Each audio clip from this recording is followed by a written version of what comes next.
I appreciate you joining me today. Hope you're doing well. We're going to be looking at when Joseph reveals himself today to his brothers. Our hymn today is called Now the Shades of Night Are Gone. Now the shades of night are gone. Now the morning light is come. Lord, may I be thine today. Drive the shades of sin away. Verse 2, Fill my soul with heavenly light, banish doubt and cleanse my sight. In thy service, Lord, today, help me labor, help me pray. Keep my haughty passions bound, save me from my foes around. Going out and coming in, keep me safe from every sin. When my work of life is past, oh, receive me then at last. Night of sin will be no more when I reach the heavenly shore. Wonderful hymn. Now the shades of night are gone. Genesis 45, verse 1, Then Joseph could not restrain himself before all those who stood by him, and he cried out, Make everyone go out from me. So no one stood with him while Joseph made himself known to his brothers, and he wept aloud, and the Egyptians in the house of Pharaoh heard it. Then Joseph said to his brothers, I am Joseph. Does my father still live? But his brothers could not answer him, for they were dismayed in his presence. And Joseph said to his brothers, Please come near to me. So they came near. Then he said, I am Joseph, your brother, whom you sold into Egypt. But now do not therefore be grieved or angry with yourselves, because you sold me here, for God sent me before you to preserve life. For these 2 years the famine has been in the land, and there are still 5 years in which there will be neither plowing nor harvesting. And God sent me before you to preserve a posterity for you in the earth, and to save your lives by a great deliverance.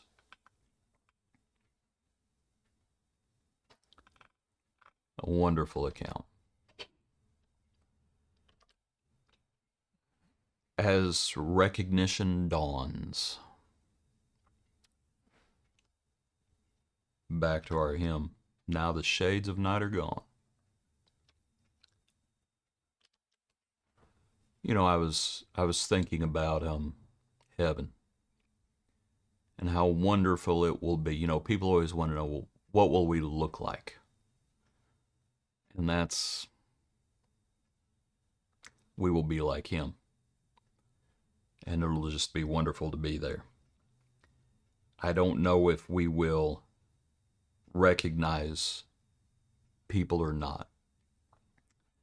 I think we retain memories, but won't it be wonderful? I was talking with someone recently. Won't it be wonderful to find someone in heaven and to introduce yourself and to say, it's me? And recognition dawns.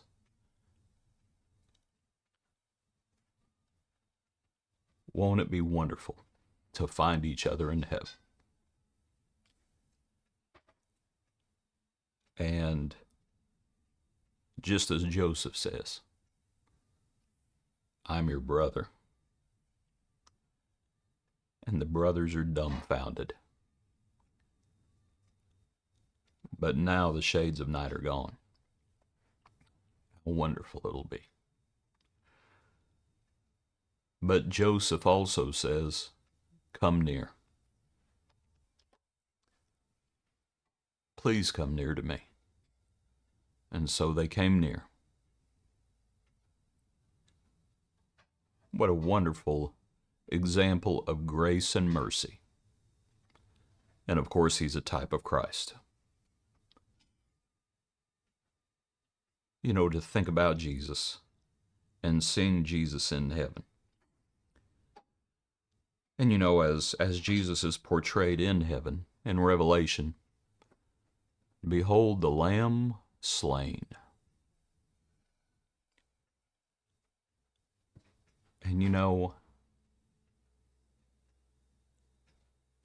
it's like Thomas, when the Lord says, put your fingers here, and you see Jesus slain.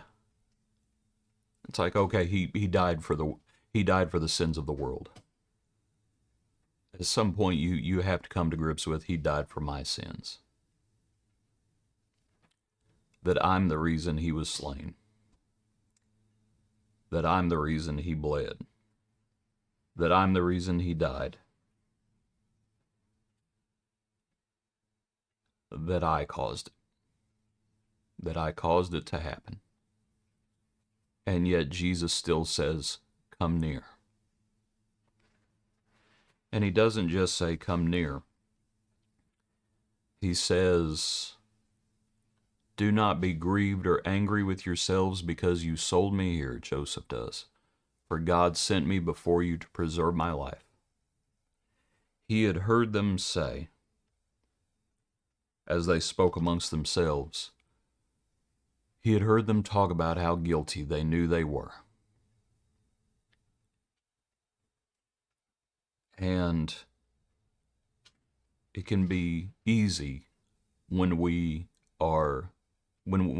guilty and we're convicted of our own sins and our conscience is convicted. It can be easy to beat ourselves up, and in a certain sense we should, godly sorrow. But the Lord does not want us to remain filled with sorrow. The Lord does not want us to keep punishing ourselves. Just like Joseph says, do not be grieved or angry with yourselves because you sold me here. God sent me before you to preserve life. And it's the Lord's doing. That is a difficult, verse 5 is a difficult passage, and we somewhat touched on it in past studies. That right there is a difficult concept. For God sent me before you to preserve life. The previous conversation we had, the previous study we had, where did God cause the brothers to sell Joseph? No. But was God using it? Yes. Was God's hand in all of it? Yes. So were the brothers selling Joseph, was that God's will being done? You start getting into things that sin, you don't blame God for sin. So that's not what this means. But God has a plan. And God knew what they would do. And God made the way for salvation. Because he knew what they would do. And so we are convicted of our sin. But what a wonderful thing that the Lord says, come near. At the Mount of Transfiguration, one of the places where Jesus puts out his hand and says, do not be afraid. Come near. Appreciate you. Hope you have a good day. Join us tomorrow for another portion of our daily praise.